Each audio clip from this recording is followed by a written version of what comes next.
Operation సింధూర్లో భారత్కు విజయం చేకూరాలని ప్రత్యేక పూజలు నిర్వహించారు టీడీపీ, వైఎస్ఆర్సీపీ, బీజేపీ నేతలు. స్థానిక కాళికాంబ ఆలయంలో అమ్మవారికి ప్రత్యేక అలంకరణ చేశారు. అనంతరం ప్రధాని మోడీ సైనికుల పేరిట అర్చనలు నిర్వహించారు. వీర జవాన్లకు అండగా ఉంటూ విజయం చేకూర్చాలని అమ్మవారిని కోరుతూ అఖండ మహామంగళ హారతులు నిర్వహించారు. ఈ పూజల్లో municipal vice chairman Gangishetti Sridhar, మాజీ కౌన్సిలర్ మేడం మురళీధర్, టీడీపీ యువనేత పబ్బతి వేణు, ఆలయ కమిటీ చైర్మన్ వాసు పాల్గొన్నారు.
Come to Allah.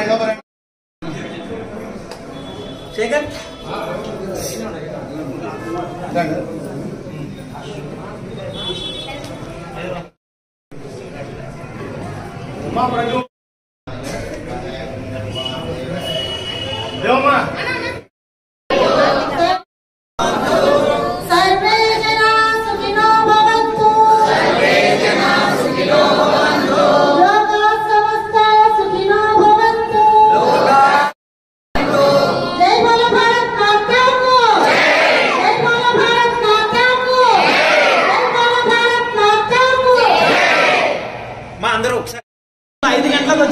అమ్మవారి సేవకు ప్రతినిత్యం సేవ చేసే పిల్లలు మా పిల్లలు వీళ్ళు ఈరోజు 10వ తరగతి పరీక్షలలో మంచి ఫలితాలు సాధించారు.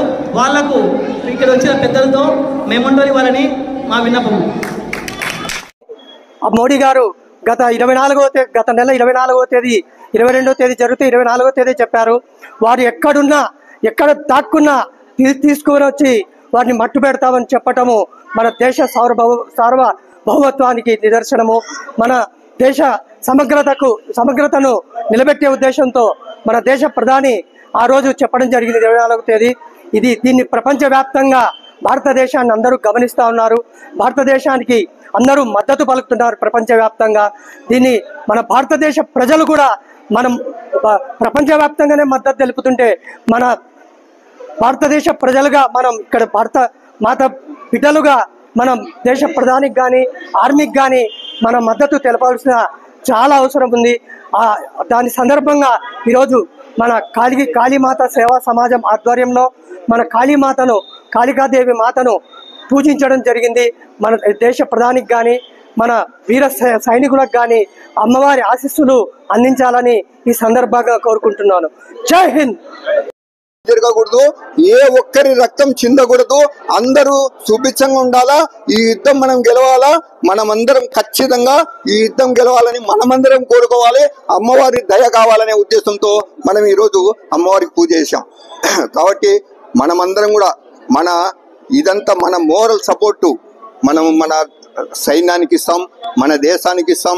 మన యొక్క మోరల్ సపోర్ట్ ఎప్పుడైతే వస్తుందో సైన్యం కూడా యుద్ధం బాగా చేసి ఖచ్చితంగా పాకిస్తాన్ ముస్కరులందరినీ, పాకిస్తాన్ అనే పేరే లేకుండా దేశ పటాలలో ప్రపంచ పటంలో పాకిస్తాన్ అనే పేరే లేకుండా చేస్తారు. కాబట్టి మన అందరి మద్దతు సైనికులకు ఇస్తామని మిమ్మల్ని అందరినీ మనస్ఫూర్తి కోరుకుంటాం.